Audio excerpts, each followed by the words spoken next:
ನಮಸ್ಕಾರ, ಆದಾಬ್, ಜೈ ಭೀಮ್. ನಾನು ನಿಮ್ಮ ಭಾಗ್ಯನಾರಾಯಣ ಬುಗವರಪು. ನೀವು ನೋಡ್ತಾ ಇದ್ದೀರಿ ಸುದ್ದಿ ಸರ್ಕಲ್.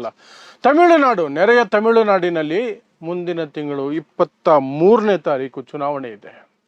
ಆ ಚುನಾವಣೆ ಹಿನ್ನೆಲೆಯಲ್ಲಿ ಅಲ್ಲೇ ನಡೀತಾ ಇದೆ ಅಂತ ನೋಡಿದಾಗ, NDA ಕಡೆ ನೋಡಿದಾಗ, ಅಣ್ಣಾಮಲೈ ಅನ್ನುವಂಥ ಒಬ್ಬ ಸಿಂಗಂ ಅವರ ಪರಿಸ್ಥಿತಿ ನೋಡಿದಾಗ ನಿಮಗೆ ತಿಳಿಸ್ಬೇಕು ಅಂತ ಅನ್ನಿಸ್ತು.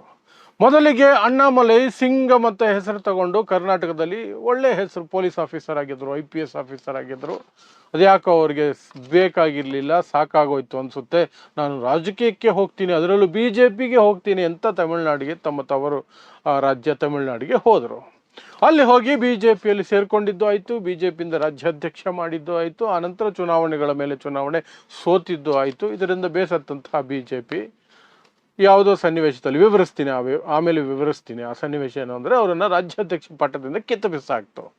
ಸೊ ರಾಜ್ಯಾಧ್ಯಕ್ಷ ಪಟ್ಟ ಹೋಯಿತು, ಆಮೇಲೆ ಮಾನ ಮರ್ಯಾದೆ ಹೋಯಿತು, ನಡುಬೀದಿಯಲ್ಲಿ ಚಾಟಿಯಲ್ಲಿ ಹೊಡ್ಕೊಳ್ಬೇಕಾಯಿತು. ಅದೆಲ್ಲದರ ನಡುವೆ ಈಗ ಬರ್ತಿರುವಂತಹ ಸುದ್ದಿ ಏನು ಅಂದರೆ, ಮುಂದಿನ ತಿಂಗಳ ಏನು ವಿಧಾನಸಭಾ ಚುನಾವಣೆಗಳಿದೆ, ಅದರಲ್ಲಿ ಸ್ಪರ್ಧೆಯನ್ನು ಸಹ ಮಾಡ್ತಾ ಇಲ್ಲ ಅಣ್ಣಾಮಲೈ. ರಾಜ್ಯಾಧ್ಯಕ್ಷ ಬಿಟ್ಬಿಡಿ, ಮಾನ ಮರ್ಯಾದೆ ಹೋಗಿದ್ದು ಬಿಟ್ಬಿಡಿ, ಅಟ್ಲೀಸ್ಟು ಒಂದು ಟಿಕೆಟು, ಒಂದು ಸ್ಪರ್ಧೆ ಅದು ಇಲ್ಲ ಅಂತ ಮಾಹಿತಿ ಬರ್ತಿದೆ. ಬಿಲ್ಡಪ್ಗೆ ಅಣ್ಣಾಮಲೈ ನಾನೇ ಹೇಳಿದ್ದೀನಿ, ನಾನು ಸ್ಪರ್ಧೆ ಮಾಡಲ್ಲ ಅಂತ ಹೇಳ್ಕೊಂಡಿರೋದು. ಇದರ ಜೊತೆಗೇನೆ ಒಂದು ಪತ್ರ ಬರೆದು ಒಂದಷ್ಟು ಸುದ್ದಿ ಮಾಡ್ಕೊಂಡಿದ್ದಾರೆ. ಹೈಕಮಾಂಡ್ಗೆ ಬರೆದಿರೋ ಪತ್ರ. ಅದರಲ್ಲಿ BJPಗೆ ಸೀಟು ಹಂಚಿಕೆ ಸರಿಯಾಗಿ ಆಗಿಲ್ಲ ತಮಿಳುನಾಡಿನಲ್ಲಿ, ಇದು ಅನ್ಯಾಯ ಅನ್ಯಾಯ ಅನ್ಯಾಯ ಅಂತ ಬರ್ಕೊಂಡಿದ್ದಾರಂತೆ.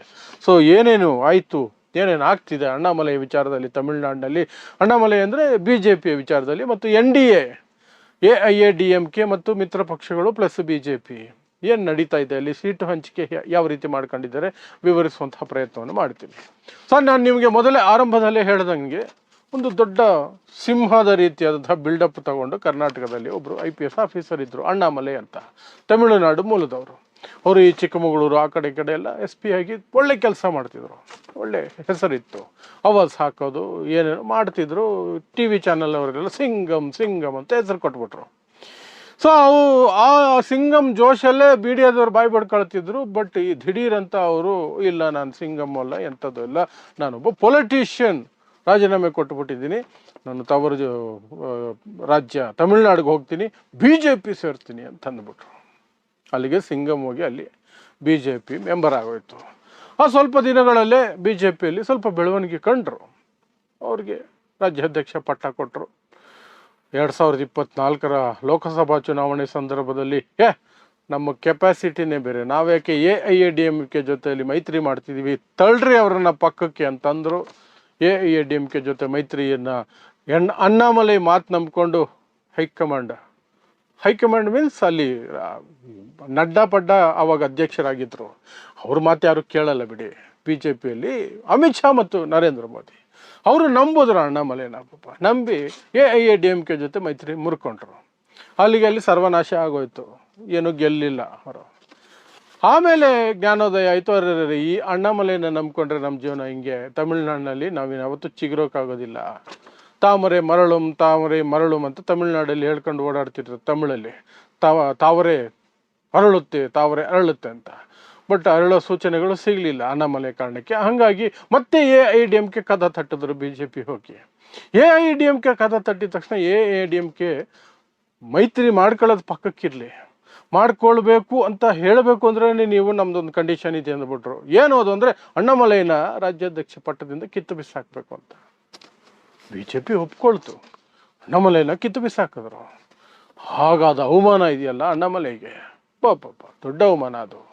ಯಾಕೆಂದರೆ IPS ಉದ್ಯೋಗ ಬಿಟ್ಟು ತಮಿಳ್ನಾಡಿಗೆ ಹೋಗಿ BJP ಸೇರಿಕೊಂಡು ಹೇಗೋ ರಾಜ್ಯಾಧ್ಯಕ್ಷ ಪಟ್ಟದವರೆಗೆ ಬಂದರೆ ಕಿತ್ತು ಬಿಸಾಕ್ಬಿಟ್ರೆ ಹೆಂಗಿರಲ್ಲ. ಆ ಕಡೆ IPS ಹೋಯಿತು, ಈ ಕಡೆ ಇದು ಹೋಯ್ತು, ಎಲ್ಲ ಹೋಯ್ತು, ಮಾನ ಮರ್ಯಾದೆನೂ ಹೋಯ್ತು.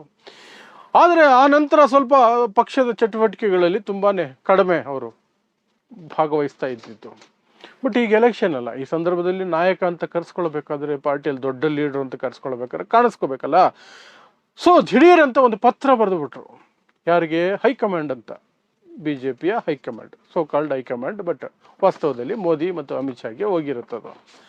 ಅವ್ರಿಗೊಂದು ಪತ್ರ ಬರೆದ್ಬಿಟ್ಟು, ಏನು ಸೀಟ್ ಹಂಚಿಕೆ ಮಾಡ್ಕೊಂಡಿದ್ದೀರಿ ನೀವು, BJPಗೆ ಮಹಾ ಅನ್ಯಾಯ ಆಗಿದೆ.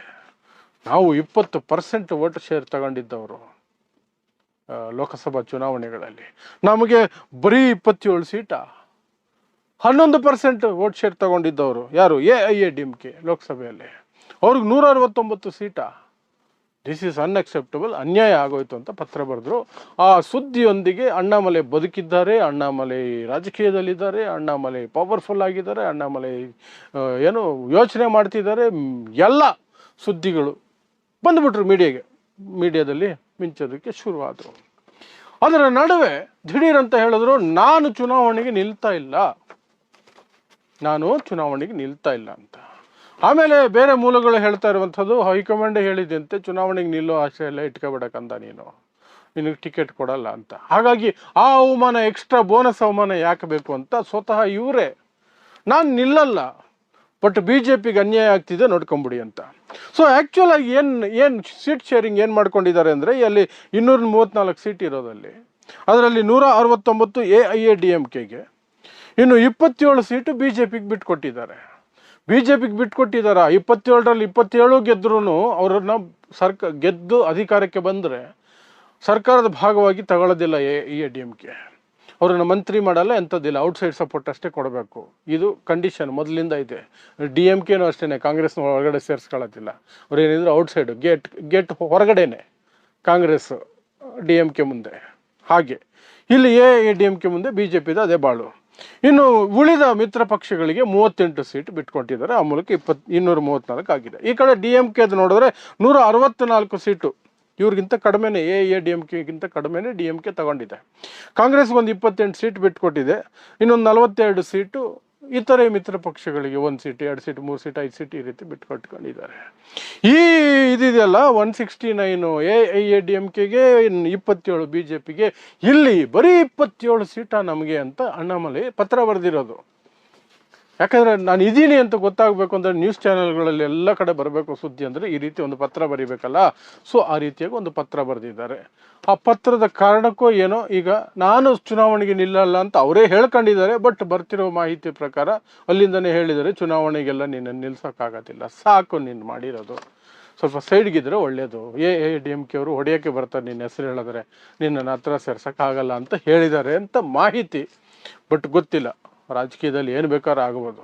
ಇಲ್ಲಿ ನಾವು ನೋಡಿಲ್ವ ದಾವಣಗೆರೆಯಲ್ಲಿ ನಮ್ಮ ಸಾದಿಕ್ ಪೈಲ್ವಾನ್ ಸಾಹೇಬರು ಏನು ವಾಪಸ್ ತಗೊಳ್ಳೋದು ಕನ್ಸಲ್ಲೂ ಇಲ್ಲ, ನಾನು ಸ್ಪರ್ಧೆ ಮಾಡಿಯೇ ತೀರ್ತೀನಿ, ಅಹಿಂದ ಮತಗಳು ಎಲ್ಲ ನನಗೆ ಬರ್ತವೆ, ಎಲ್ಲ ಡೈಲಾಗೋಡು. ಆ ಡೇಟು ಆಗೋಯ್ತು, ನಾಮಪತ್ರ ಹಿಂಪಡೆಯೋದಕ್ಕೆ ಡೇಟು ಆಗೋಯ್ತು. ಆ ನಂತರ ಸಿದ್ದರಾಮಯ್ಯರ ಜೊತೆ ಕೂತ್ಕೊಂಡ್ಬಿಟ್ಟು ಅಪ್ಪಾಜಿ ಇವರು, DK ಶಿವಕುಮಾರ್ ಚಿಕ್ಕಪ್ಪ ಅವ್ರು ಹೇಳಿದ್ಮೇಲೆ ಕೇಳದಿರೋಕ್ಕಾಗತ್ತ ಅಂತ ಕಾಮಿಡಿ ಮಾಡಿದ್ರು. ನಾನು ಇರ್ತೀನಿ ಸ್ಪರ್ಧೆಯಲ್ಲಿ, ಅಂದರೆ ವಾಪಸ್ ತಗೊಳ್ಳೋ ಡೇಟ್ ಆಗೋಯ್ತಲ್ಲ, ಪಟ್ಟಿಯಲ್ಲಿ ಬಂದೇ ಬರುತ್ತದೀಗ. ಮತದಾನದ ದಿನ ಮತಪೆಟ್ಟಿಗೆಯಲ್ಲಿ ಇವ್ರ ಹೆಸರು ಬಂದೇ ಬರುತ್ತೆ ಇಂಡಿಪೆಂಡೆಂಟಾಗಿ.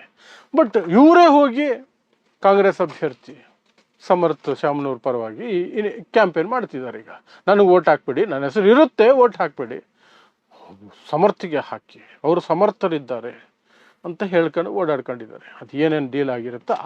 ಅದೇ ರೀತಿ ಇಲ್ಲಿ ಅಣ್ಣಾಮಲೈದು ಸಹ ಇದೇ ನಾಟಕಗಳು ಇರ್ತವೆ. ಬಟ್ ಕೊನೆ ಕ್ಷಣದಲ್ಲಿ ಟಿಕೆಟ್ ಕೊಡ್ತಾರೆ. ಕೆಲವು ಸಂದರ್ಭಗಳು ಜಾತಿ ಲೆಕ್ಕ ಬರುತ್ತೆ, ಇನ್ನೇನೋ ಬರುತ್ತೆ. ಬಟ್ ಸದ್ಯಕ್ಕಂತೂ ಅಣ್ಣಾಮಲೈ ಸ್ವತಃ ಹೇಳ್ಕೊಂಡಿರೋದು, ನಾನು ಸ್ಪರ್ಧೆ ಮಾಡಲ್ಲ, BJPಗೆ ಅನ್ಯಾಯ ಆಗ್ತಿದೆ, ಅದನ್ನು ಕೇಳ್ತಿದ್ದೀನಿ ಅಷ್ಟೇ, BJPನೇ ಕೇಳ್ತಿದ್ದೀನಿ, ನೀವು ಯಾಕೆ ಇದನ್ನು ಒಪ್ಕೊಂಡಿದ್ದೀರಿ ಅಂತ. ಈ ಸೀಟ್ ಶೇರಿಂಗ್ ಬಗ್ಗೆ ಒಂದಷ್ಟು ತಕರಾರು ತೆಗೆದಿದ್ದಾರೆ. ಮತ್ತು ಆರಂಭದಲ್ಲೇ ಹೇಳ್ದಂಗೆ ಏಪ್ರಿಲ್ 23ಕ್ಕೆ ಅಲ್ಲಿ ಮತದಾನ ಆಗುತ್ತೆ. ಮೇ 4ಕ್ಕೆ 5 ರಾಜ್ಯಗಳು, 1 ಕೇಂದ್ರಾಡಳಿತ ಪ್ರದೇಶ, 4 ರಾಜ್ಯಗಳು, ಕೇಂದ್ರಾಡಳಿತ ಪ್ರದೇಶ ಪುದುಚೇರಿ, 4 ರಾಜ್ಯಗಳು ಅಸ್ಸಾಮು, ವೆಸ್ಟ್ ಬೆಂಗಾಲು, ತಮಿಳುನಾಡು, ಕೇರಳಂ, ಇವುಗಳ ಫಲಿತಾಂಶಗಳು ಬರ್ತವೆ. ತಮಿಳುನಾಡಿನಲ್ಲಿ ಏಪ್ರಿಲ್ 6ನೇ ತಾರೀಕು ನಾಮಪತ್ರ ಸಲ್ಲಿಕೆಗೆ ಕೊನೆ ದಿನ. ಸೊ ಈ ಹಿನ್ನೆಲೆಯಲ್ಲಿ ಇಷ್ಟು ಕತೆ ಈಗ ಅಣ್ಣಾಮಲೈದಾಗಿದೆ. ರಾಜ್ಯಾಧ್ಯಕ್ಷ ಪಟ್ಟ ಹೋಯಿತು, ಮಾನ ಮರ್ಯಾದೆ ಹೋಯಿತು. ಈಗ ಕಡೆ ಪಕ್ಷ ಅಟ್ಲೀಸ್ಟ್ ಟಿಕೆಟ್ ಆದರೂ ಸಿಗಬಹುದು, ಸ್ಪರ್ಧೆ ಮಾಡಬಹುದು ಅಂತ ನಿರೀಕ್ಷೆ ಇಟ್ಕೊಂಡಿದ್ದವರಿಗೆ ಅದು ಸಹ ನಿರಾಸೆ. ಅಣ್ಣಾಮಲೈ ನೋ ಕಂಟೆಸ್ಟ್ ಅಂತ ತಮಗೆ ತಾವೇ ಅನೌನ್ಸ್ ಮಾಡ್ಕೊಂಡಿದ್ದಾರೆ ಅಷ್ಟೇ. ಸೊ ಇದಿಷ್ಟು ತಮಿಳುನಾಡಿನಿಂದ ಬರ್ತಿರುವಂತಹ ಸುದ್ದಿ. ಇಂತಹದ್ದೇ ವಿಶೇಷ ಸುದ್ದಿಗಳಿಗಾಗಿ ನೋಡ್ತಾ ಇರಿ ಸುದ್ದಿ ಸರ್ಕಲ್. ನಾನು ನಿಮ್ಮ ಭಾಗ್ಯನಾರಾಯಣ ಬೊಗವರಪೋ.